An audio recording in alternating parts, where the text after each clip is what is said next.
Welcome to the Regrid Property App. Today we'll be covering the filter tool. Filtering is the best way to find just properties that interest you by characteristics in our data.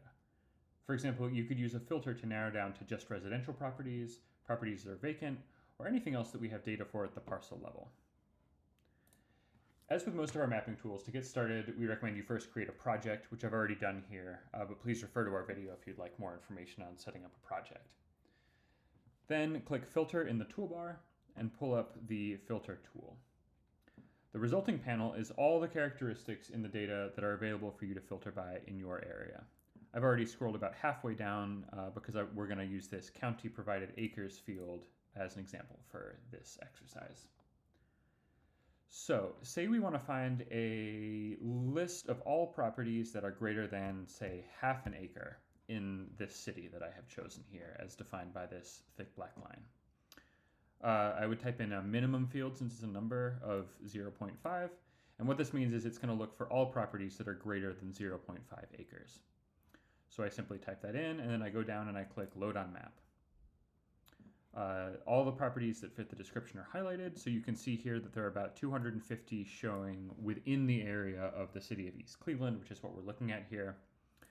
And there you have it. You can see those properties. You can also filter by more than one criteria at once. For example, say you want to find properties that are at least half an acre, and I don't know, let's say that they also fit one of these other criteria of the use description, say, I don't know, residential vacant land. You can click that from the list of options, you click Load on Map, and now you can see that there's only 6 parcels found that have both of these characteristics. So they're greater than half an acre and they have a use description of residential vacant land. It's also worth noting, so let's imagine that you want to do, say, a filter on an owner specifically. When I click, you can see that there are options pre-populated, but these tend to be just the top owners in a given city. If you have one specifically in mind, you can start typing in this box instead and pull up all of the options that contain your word. So there are 2 options there. When you find what you want, you can simply click on it and add it to the box. You'll see it come up in a little box like this. If you ever want to remove a variable, you can simply click the X and it'll clear it out like this. So going back to our example, let's imagine that we are interested in these 6 parcels and this looks good and we want to export them as a list. We first recommend checking them out as a spreadsheet before you export them, just to make sure it all looks good. Here we go. And then we can go down to the bottom right. There's an export button here. This will take you to our export tool. We actually have a whole separate video on exporting, so please check that out if you're interested. But the long and the short of it is you get 5,000 CSV record downloads for free per month with your subscription.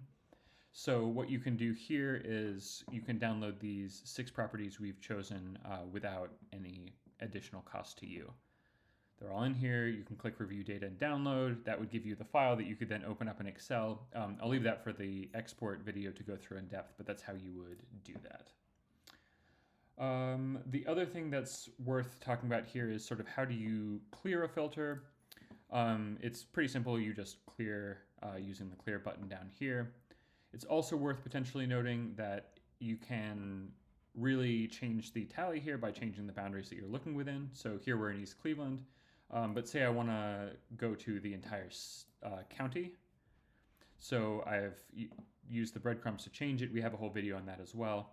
Now that this is updated, if I go back to filter, it'll rerun the query, and you can see here that now there are a lot more showing in here because we're looking at a much larger area, the whole county instead of just East Cleveland. So changing your boundaries, as you can see, dynamically changes the tally for you.